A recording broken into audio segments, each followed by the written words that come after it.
नमस्कार साथियों, मैं कृष्णा अकादमी से। और आज हम यूजीसी नेट की इकाई 10 के एक रेखा चित्र माटी की मूर्तें, जो कि रामवृक्ष बेनीपुर जी का रेखा चित्र है, के बारे में चर्चा करेंगे। माटी की मूर्तें रेखा चित्र के बारे में चर्चा करने से पहले हम रामवृक्ष बेनीपुरी जी के जीवन परिचय के बारे में चर्चा करेंगे। बेनीपुरी जी का जन्म सन 1902 में बिहार के मुजफ्फरपुर ज़िले में बेनीपुर नामक गांव में हुआ था। इनके पिता फूलचंद एक साधारण किसान थे। बचपन में ही इनके माता पिता का देहांत हो गया था और इनका लालन पोषण इनकी मौसी ने किया था। अब इनकी कृतियों के बारे में हम चर्चा करेंगे। तो रामवृक्ष बेनीपुरी जी के दो मुख्य रेखा चित्र है, माटी की मूर्तें, लाल तारा।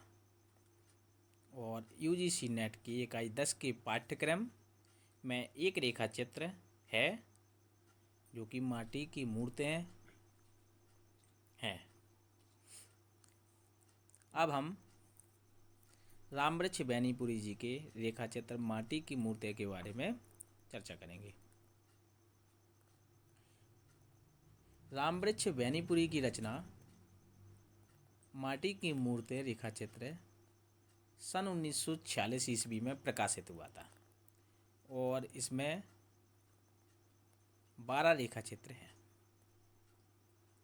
जिसके पात्र हैं रजिया, बलदेव सिंह, सरजू भैया, मगर, रूपा कियाजी, देव, बाल गोविंद भगत, भौजी, परमेश्वर, बैजू मामा, सुभान खा, बुधिया।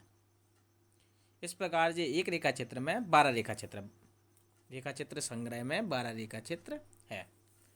इस पुस्तक की भूमिका में लेखक ने लिखा है कि जब कभी आप गांव की ओर निकले होंगे तो आपने देखा होगा कि किसी बट या पीपल के पेड़ के नीचे चबूतरे पर कुछ मूर्तें रखी हैं, जो कि माटी की मूर्तें के रूप में संज्ञा दी गई है।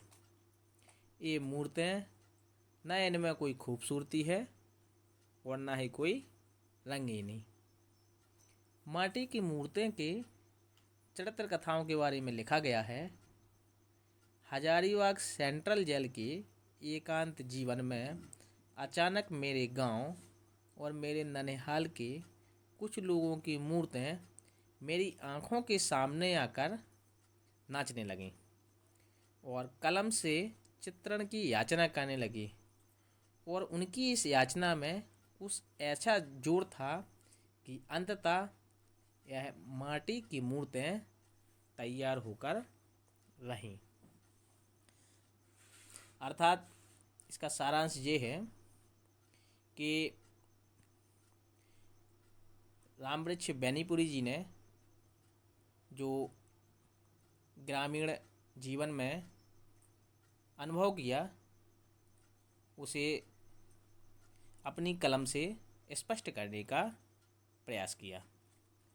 बेनीपुरी ने माटी की मूर्ति संग्रह को कहानी नहीं बल्कि क्या कहा है, जीवनी कहा है।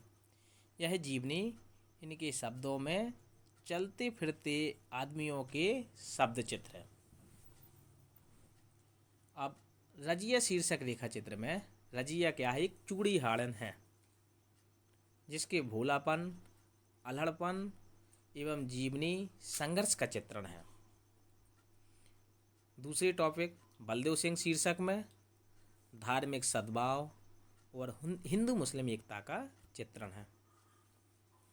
सुभान खा शीर्षक में हिंदू मुस्लिम एकता का चित्रण किया गया है। इसी प्रकार भौजी शीर्षक है। इस रेखा चित्र में भारतीय ग्रामीण समाज में पारिवारिक और सामाजिक संबंधों की संवेदना का चित्रण किया गया है।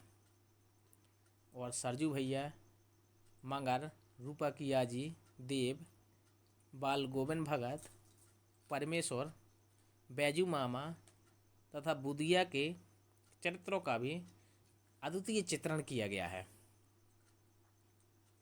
इसके बाद मैथिली शरण गुप्त जी का कथन है, जो परीक्षा की दृष्टि से बड़ा ही महत्वपूर्ण है और ज़्यादातर एग्जाम में आता रहता है। मैथिली शरण गुप्त जी ने कहा है कि लोग माटी की मूर्तें बनाकर सोने के भाव से बेचते हैं, और वैनीपुरी जी सोने की मूर्तें बनाकर माटी की मोल बेच रहे हैं। वैनीपुरी जी ने इन 12 शोषित और पीड़ित शब्द चित्रों के संदर्भ में लिखा है, ये मूर्तें ना तो किसी आसमानी देवता की होती हैं, ना अवतारी देवता की। गांव के ही किसी साधारण व्यक्ति के पुतले ने किसी असाधारण अलौकिक कर्म के कारण एक दिन देवत्व प्राप्त कर लिया और देवता में गिना जाने लगा, तथा गांव के व्यक्ति के सुख दुख का सृष्टा बन गया। अब हम रामवृक्ष वैनीपुरी जी की कुछ रचनाओं के बारे में चर्चा करेंगे। तो इनकी मुख्य कहानी है चिता के फूल। इनका उपन्यास भी है जो परीक्षा में ज़्यादातर पूछा जाता है, वो है पतितों के देश में। वैनीपुरी जी के निबंध भी हैं, गेहूं और गुलाब, बंदे बाणी विनायकऊ और मसाल। इन्होंने आलोचना भी की है, विद्यापति पदावली और बिहारी सस्सई के बारे में इनकी आलोचना का चित्रण किया गया है।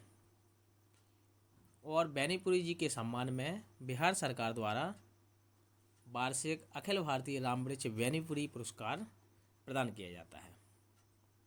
धन्यवाद साथियों।